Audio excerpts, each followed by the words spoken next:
Hey, welcome to Loose Change. Don't leave home without it.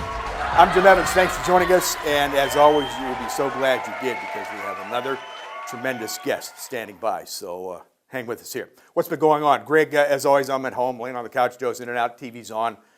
And I look and I see what I think is a show about the lottery, a lottery show with a huge jackpot because I see all these zeros. Then I look closer. It's just the Kardashians again. Speaking of the lottery, how about that Mega Millions? $1.6 billion. One winning ticket, right, in South Carolina? $1.6 billion. Think about this. Now, they raise that kind of money over what, just several months? In a simple game of chance, selling $2 tickets at Speedway and save a lot? And yet, we can't find a way to pay for everyone's health insurance. Come on. Not much of a joke, but worthy thought, I guess. I don't know. How about the situation with the pipe bombs being sent to former President Barack Obama and the Clintons and Joe Biden? Not good. Fortunately, no one was hurt. There was also one sent to actor Robert De Niro. But I think that was more because he agreed to do the third Meet the Fockers. So, let's see, what else is going on? Halloween, everyone's having a good time with that, to more and more each year. A lot of places out there to go have fun, scary places. And I saw a billboard for one, and it said 11 Dimensions of Horror. And I thought, well, that would be, what, a skeleton, a monster, and 9 political ads. Doesn't get much more horrific than that, that's for sure. Hey, the word's out in Cleveland, they may have a fall parade. And it would start on East 9th, go down, turn left on West 3rd, and then go right through a Browns receiver's hands. They're doing better, but they still lead the league in that department, so that's not good. And what else? More news about a college basketball player at a somewhat prominent program getting in trouble with the law. And I keep saying this, that there's so much more pressure now on these college basketball coaches because more and more and more now, they have to teach players how to post up and how to post bail. Hey, don't bail on us. McDonald boys basketball coach Jeff Rasile joins us next right here on Loose Change. Stay where you're at. It's good. You see our vans every day. They travel the length of our broadband network, bringing you the best services available. Our technicians and representatives are knowledgeable, available, and nationally recognized as being among the very best in the business. We're a regular presence in our community, always ready to lend a hand. We're Armstrong, a leader in the broadband industry. Your friends and neighbors, taking pride in our jobs, and a real partner in making our community a better place.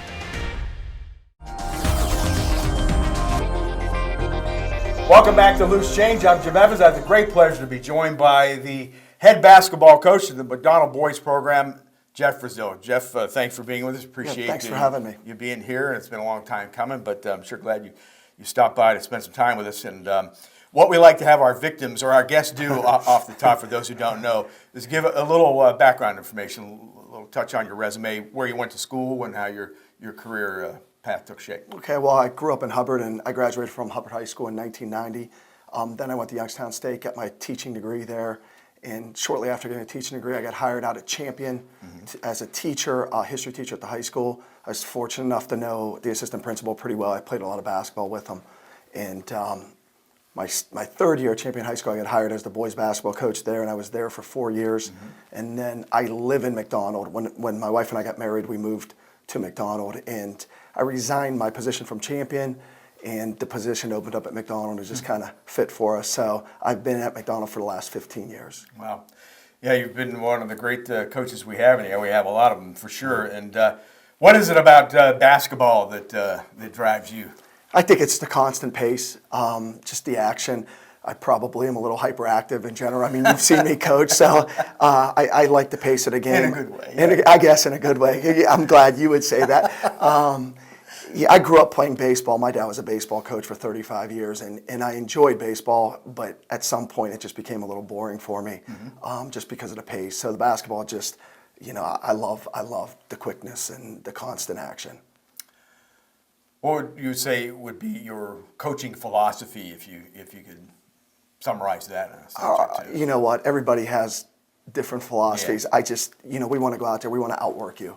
We want to outwork you during the game. We want to outwork you during the season. We want to outwork you in the off season. And I think the one thing I want my kids to take away from basketball is that if you work hard, you can have success. And we've been fortunate to have some great players who have worked hard, and it's shown in their statistics and in our team record. Is there a coach or coaches that you've emulated or taken from and molded into your coaching? I don't know if there's one or two, but I was fortunate out of Champion to coach football with John Gibson, who he was out of Champion 3 or 4 times. He was hired as the head coach. He's just a great man and a great coach. And then I also coached basketball for 1 year under Renee Ackerman out of Champion, and she's a legend in girls basketball. 300 plus victories. She started a program out of Champion, and the one thing she taught me was she would always say, "Feed the hogs, get the ball to your best players and let them, make plays." And it worked for her, and so far it's worked for us pretty well. How was it for you? Obviously, you said you coach football and doing baseball and everything to make that transition to basketball, or is it a kind of a seamless thing? You carry, one thing to the next. I think coaching's coaching in a lot of ways. Philosophies stay the same. How you push the kids, how you treat the kids, how you reward the kids, and that's one thing that I learned from John Gibson in football. He just treated kids great. They respected him a great deal, and he had some tough seasons at Champion, not because he was maximizing the talent. Unfortunately, they had a rough spell at that point, but I think it's all the same. Coaching is coaching. And I asked this question to a lot of coaches, and pretty much I have the same response, and I would assume you were going to do the same, perhaps. But at this level, it is obviously you're competing, you're a competitor, you're out to play and win, but it's more than that at the high school level. It's about working with young people, young men, and helping them grow up. Well, at a place like McDonald, it's not like we got Division I kids coming through or future NBA players or NFL football players or whatever it is. So, it's really about, I think, just trying to get them to look at the big picture and having success in life. And I think, obviously, sports teach you a lot of lessons: hard work, teamwork, adversity, all of the lessons that they're going to need to learn for the rest of their life to be successful. And I like to think that we've pushed our kids. We push them pretty hard, and they respond pretty well, but hopefully they continue to work hard in their life and they'll achieve the successes they want. Talk about I assume it's probably a positive to have the opportunity to, work and coach in a smaller community, a smaller school. How does that benefit you, if it does? The benefit is the tradition of the school and the support of the community. I mean, there are Friday night games, big games for us, where we have probably as many people in our stands as other big schools in the area have. 2 years ago, we were fortunate. We probably played in 5, 6, 7 sellout games. So it was a great opportunity for our kids. And we've been fortunate in the tournament usually to make a pretty good run and get deep into at least in district finals, regionals, and the kids get an opportunity to play in some bigger facilities. But McDonald's been great. I've had great support from the parents and administration, and it's been great. Well, you mentioned the program there, and that's the key word. There are teams, and then there are programs, and there's a big difference, isn't there? I think so. I think a program has continued success. And when you look at McDonald's sports, it's not just basketball. Obviously, the football team's 9-0 right now. They're going to be in the playoffs. Cross country is competing for a state championship year in and year out. Yeah. The girls' sports, girls cross country is very successful. So I don't think it's one sport. I think it's the community. I think it's the expectation and the tradition.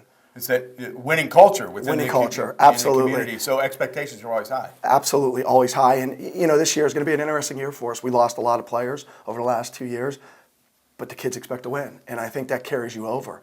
I think that's been an edge of ours over the last couple of years. Is maybe we didn't have as much talent as we did in the past, but because our kids expect to win, and they have won, and they've grown up winning, that they pull out those close games. Well, that old saying, good teams find ways to win. Good teams find ways, yes. And, when you look at sports in general, New England Patriots, I mean, Right. they find ways to win. No matter how the pieces change, they manage through it. Talk about the importance of the basketball program, obviously in all the sports, but specific to you, the importance of the lower levels, the junior high level, and how that translates into what you do. Well, for us over the years, as you know, we press the whole game, Yep. and what we've done with our junior high is the same exact thing. So when the kids get to us, they understand what's expected of them from a work perspective. Plus, they've watched the kids grow up and have success, so they buy into it. All of the plays that we run in the middle school, Yep. out of bounds plays, offensive plays, the terminology we use, it's all the same. So when they get to us, we're just kind of finalizing the pieces instead of having to reteach. But we've been fortunate again with our middle school programs having success. Great coaching staff. I've been blessed to have just great coaches along the way. Yeah. At Champion, I had a gentleman named Charlie Stingle, who used to be the head coach out at Lordstown. His boy played for us, and Charlie was my varsity assistant, and I just learned a lot from him. And this year on my staff, we have 4 former head coaches, which is, and then me, so 5 total, which is unheard of in a high school staff. So we've been very blessed in that regards. How have you learned along the way? Have you changed styles or your approach and that type of thing in your career? I think in general you're learning every day, Yeah. and the game changes every single day. 20 years ago, if you took a 3-pointer, you probably got scolded and sat down on the bench. Now, if you're not taking the 3-pointers, you're not winning. I mean, the game's changed. It changes yearly. So we have changed with the times. With that said, we try to keep the same ideas, the press, the constant pressure on the other team. Years ago, when I had that really good run of 3 undefeated seasons, we were more of a defensive team. Yeah. We really got after people, and there were years we held teams under Right. 45 points per game. The last couple years, we press more to keep the pace so that we can score. Mm-hmm. We've been more offensive. I think the last 3 years, we've ranked in all time in the top 10 in the state of Ohio for points scored in games, like 70-plus points or whatever it is. So we've tried to change, shoot the 3 a lot more now than we ever did before. But just keep working to get better. And obviously, you have your foundation in place of what you want to do, but you kind of just answered that in terms of, do you structure what you do around the talent you have, or we're going to do it just one way, and no matter how Well, you play? we try to tweak it a little bit Yeah. here and there. I mean, if you don't, you're crazy, Right? Because you don't always have the same talent. But with that said, we still maintain our basic philosophies of the press and the constant pressure and the up and down basketball. Even the kids that have come through, the pieces don't always fit perfectly, but they've grown up in that system. I mean, like last year, or this year coming up, we lost Braden Poole. You can't replace Braden Poole. 6'5", great player, averaged 25 points a game, 13 rebounds. You don't replace that. But we'll do a few things differently, where other guys will step up, maybe do it a little differently, but hopefully get the same result. How has coaching changed for you? You said the game changed, obviously, but how has it changed since when you started, or has it a whole lot? You know what? You talk to coaches, and I talk to coaches, and we hear a lot of, well, parents have changed. I don't know, maybe from 30, Everybody 40 years says ago. I don't know about from 10 years ago. I mean, I'm a parent. We're all crazy. It doesn't matter. But I think probably the biggest change in sports to me is social media. It drives me crazy. I don't use it. I don't go on it. I understand why some people do, but I don't do it. And what blows my mind is the kids.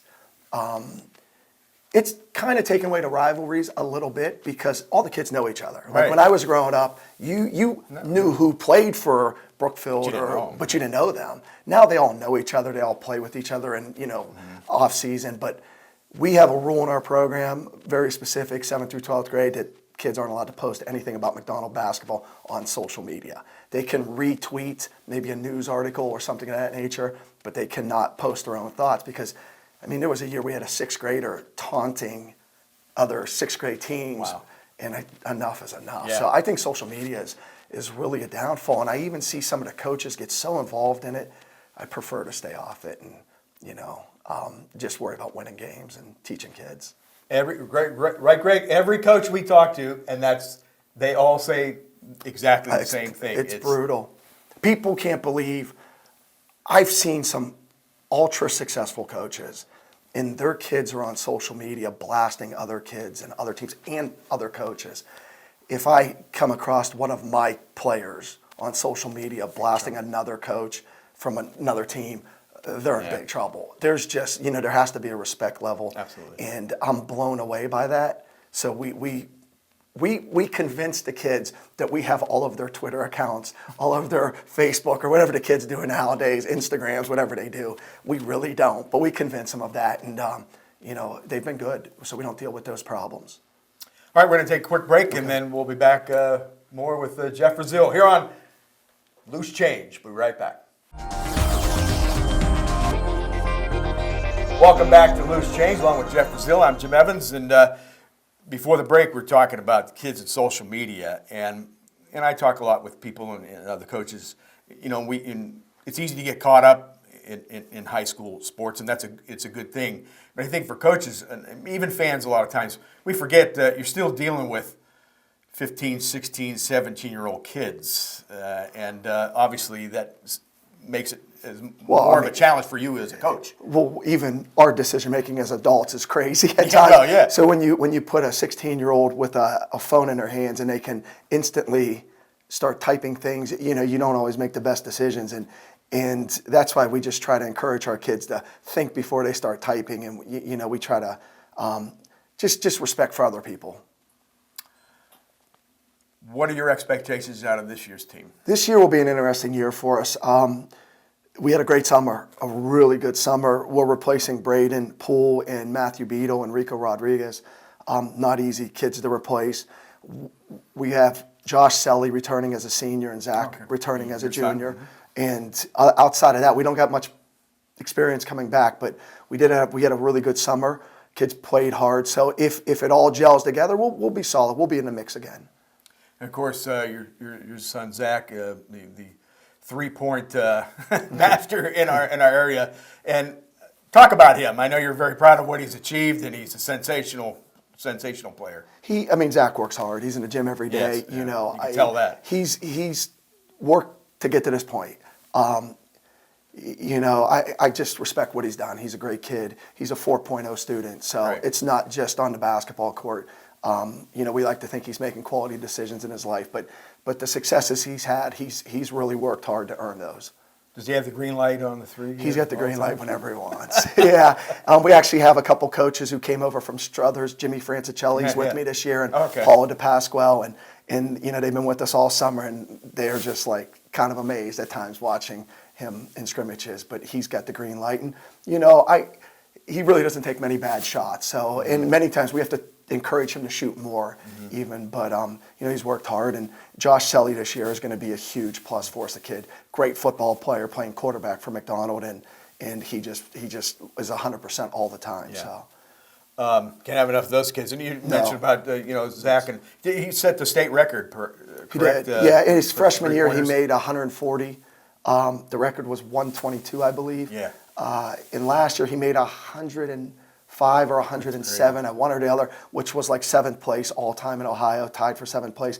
He's got barring injury, he's got a legitimate shot at breaking the career record. He needs 80 or 85 or something of that nature, but he's got a pretty good shot. But if you ask Zach, he's all about winning. Yeah. And his career will be defined by wins and losses. Ultimately, he's already scored 1,000 points. So some of those goals that some kids reach for, he's already been able to get in his life. So hopefully he gets a couple more district championships.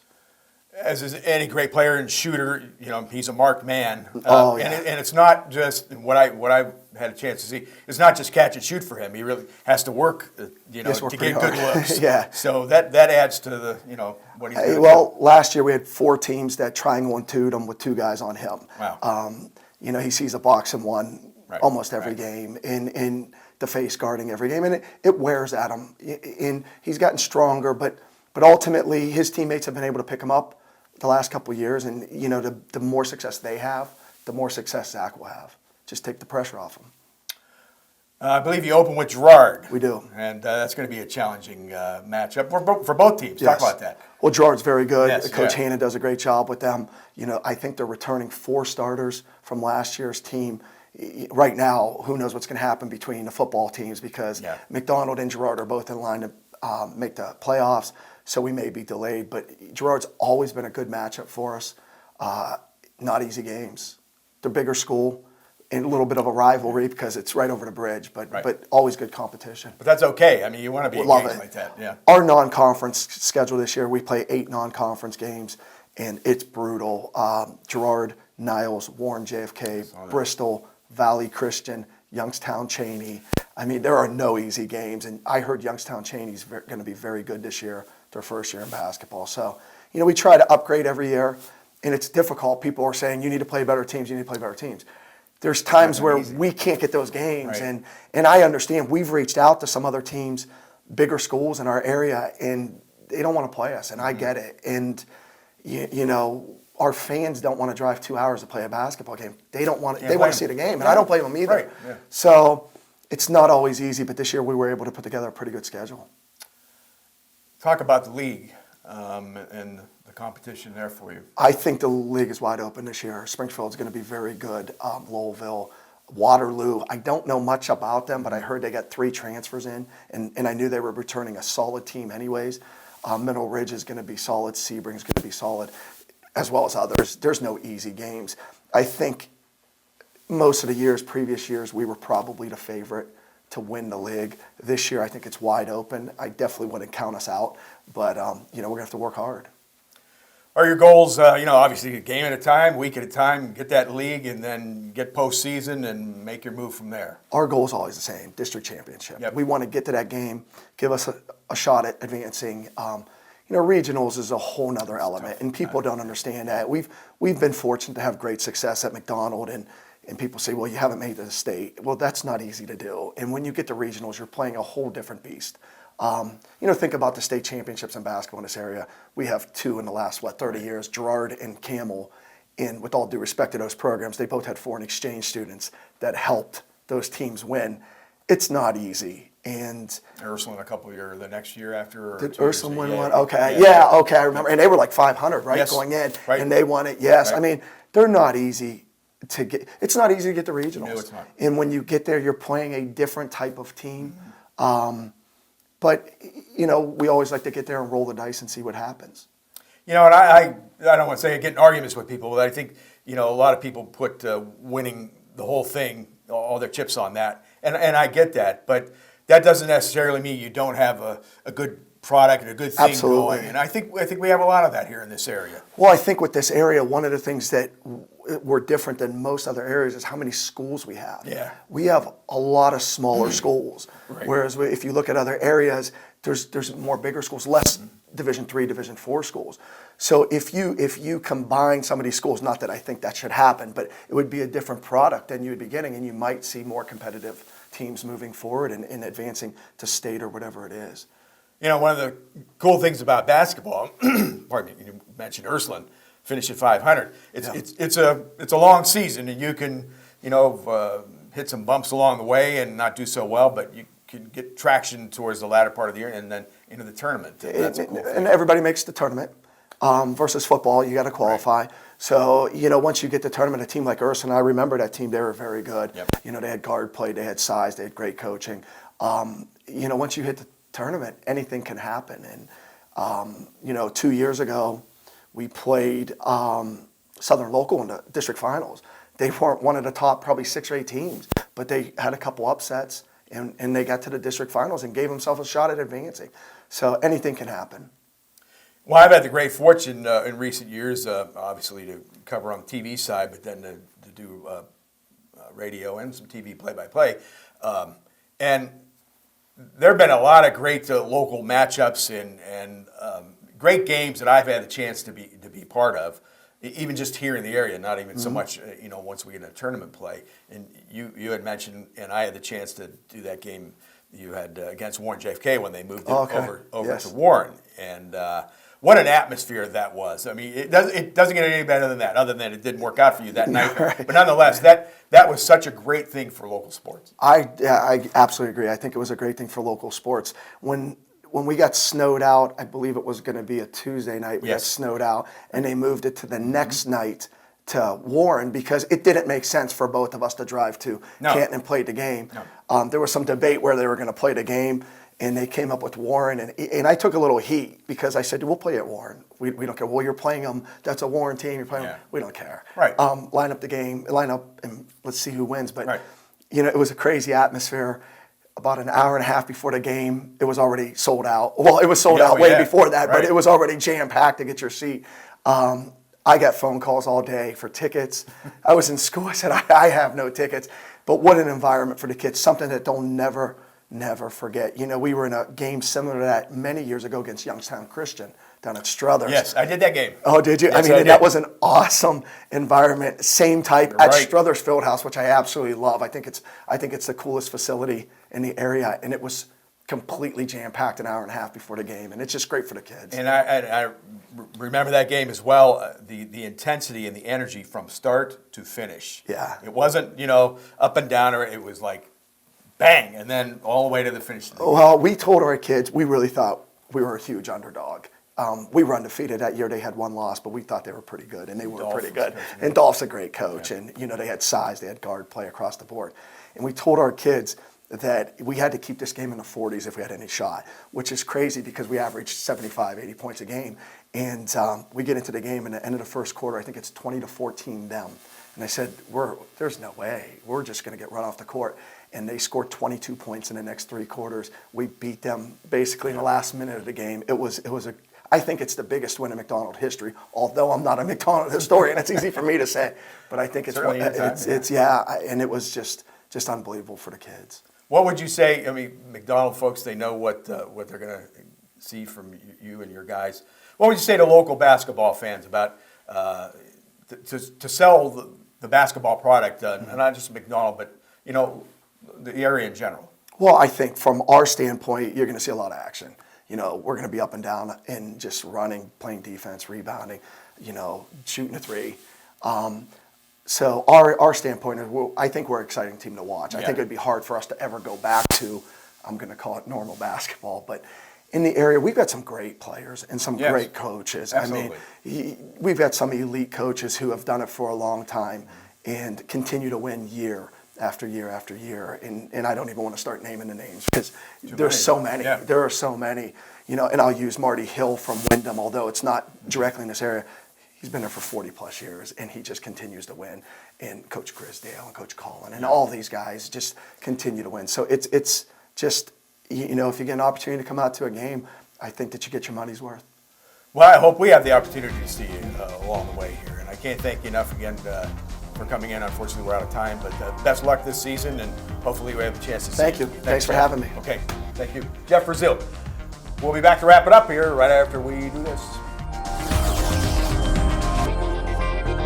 Unified Voice from Armstrong Business Solutions is the last phone system you'll ever need. Choose from multiple high-definition phones and over 50 features, including video chat, conferencing, and virtual room collaboration. Unified Voice is cloud-based. New capabilities are continually added through Armstrong's high-quality, reliable network. Plus, it's affordable. Pay for only what you need with predictable monthly expenses and no surprises. Focus on your business, not your phone system. Unified Voice from Armstrong Business Solutions. Your business is our business. Well, that's going to do it for our show. Thanks so much to Jeff Rasile. Best of luck to the McDonald Blue Devils this season, all of our basketball teams in the area. Thanks as always to Greg Roten, and of course to Mom and Dad. Thanks to all of you. And make sure you check us out on YouTube. Go to Armstrong Loose Change. Catch all of our shows. And we'll catch you next time right here. So hang with us. We'll send a man after you.